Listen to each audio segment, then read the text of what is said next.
Bonjour à toutes et à tous, un petit exo corrigé sur les transformations physiques. Et sans plus attendre, c'est parti. Cet exercice est tiré du manuel Attier seconde physique-chimie, c'est l'exercice 20, page 107. Lisons ensemble l'énoncé. À la fin du Seigneur des Anneaux de J.R.R. Tolkien, Gollum arrache l'anneau unique mais tombe dans les feux de la montagne du destin. L'anneau sous l'effet de la chaleur fond, Sauron est détruit et la terre du milieu est sauvée.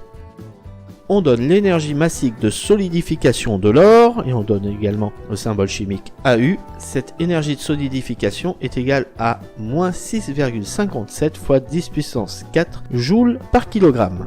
Première question, identifier le changement d'état étudié. Deuxième question, écrire l'équation de ce changement d'état.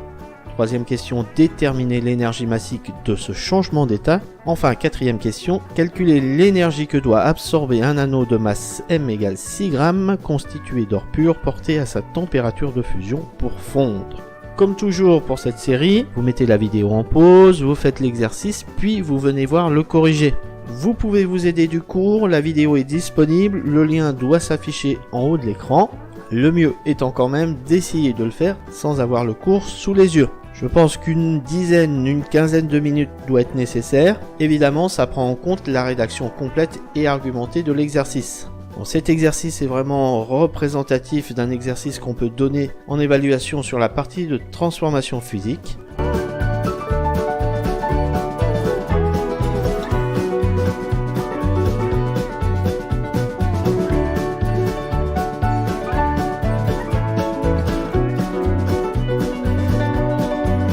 Première question, il faut identifier le changement d'état. Pour cela, une bonne lecture, une bonne compréhension du texte. Le passage important est « L'anneau sous l'effet de la chaleur fond, Sauron est détruit et la terre du milieu est sauvée ».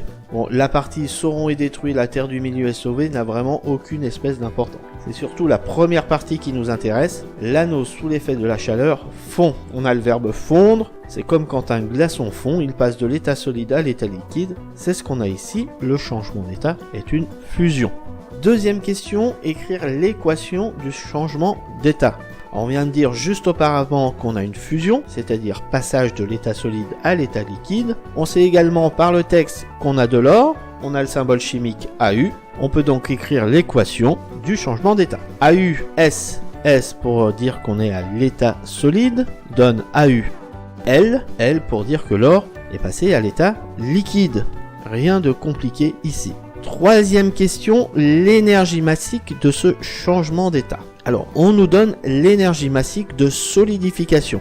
Et elle est égale à moins 6,57 fois 10 puissance 4 joules par kilogramme. Mais ce qu'on cherche, c'est l'énergie massique de fusion.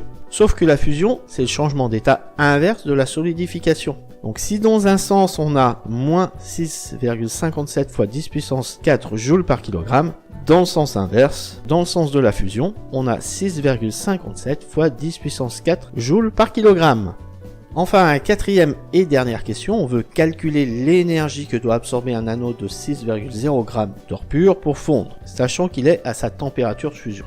Alors, l'énergie de changement d'état est Q. On sait que Q est égal à M fois L, avec M la masse de l'objet, et L l'énergie massique du changement d'état. On a toutes les données, il ne reste plus qu'à faire l'application numérique. Q est donc égal à 6,0 g fois 6,57 fois 10 puissance 4 joules par kilogramme.